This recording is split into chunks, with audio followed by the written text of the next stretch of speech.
Alright, I had to talk about this. Dana White and Joe Rogan both talking about Colby Covington would be number 2 in the world if Kamaru Usman wasn't there. I didn't agree with that at the time when they said it, and I definitely don't agree with it now that he's lost to Leon Edwards, which I think everybody thought he was going to lose to Leon Edwards. I don't have a problem with Colby Covington going up to his first title fight. He earned that first title fight. He beat some good guys to get there, like Damian Maia, Robbie Lawler, and so on. I'm like, yeah, you deserve that first title shot. But everything after that first title shot, so you lose to Kamaru Usman, and then you fight Tyron Woodley, who was at the time either on a 4-fight or a 5-fight losing streak, and on the verge of being cut. You beat him, he gets cut, and you get a title shot. Actually, I think he had one more fight after he lost to Colby Covington. I think he fought one more guy, and then he got cut. So you beat a guy who got cut, you get another title shot. You lose again. It's like, okay, now you fight Jorge Masvidal, who's tailor-made for you. Doesn't have good takedown defense.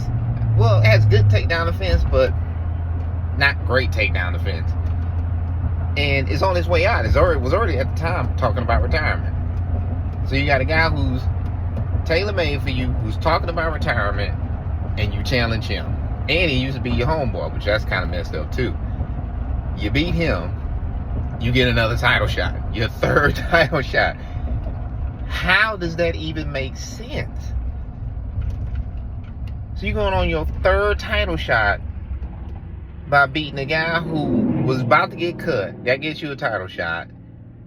You lose. You beat a guy who's on the verge of retiring, and you get another title shot, and you lost again. And now he's calling out Stephen Wonderboy Thompson.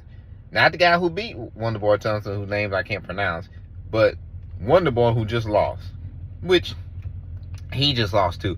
But another striker who doesn't have great takedown defense, who he can grind into a win. And I would bet you money now, folding money, that if he beats Wonderboy Thompson, he's going to call out for another title shot. And he ain't going to care who has the belt.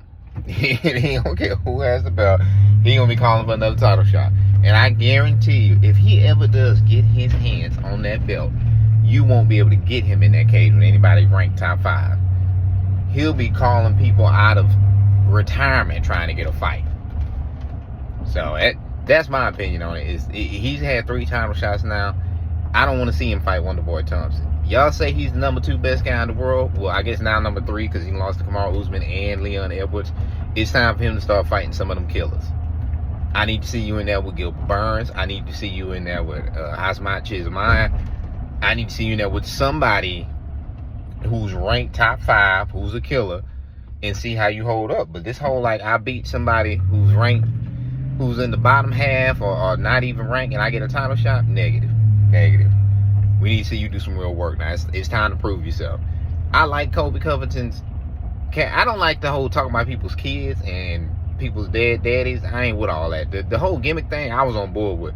When we started crossing that line, I'm like, I don't need all that. I don't need you to talk about kids. But him as a fighter, I do want to see where he ranks up. Now, we know he's not the best right now because he done lost 2 times, but I'm on board with seeing him in there with some real killers. But that's where I'm at. I need to see you in there with some real fighters. The whole, like, you getting the pass and fighting somebody easy, getting a title shot, we done with that. Time for you to get in there and grind. So, get in there and grind.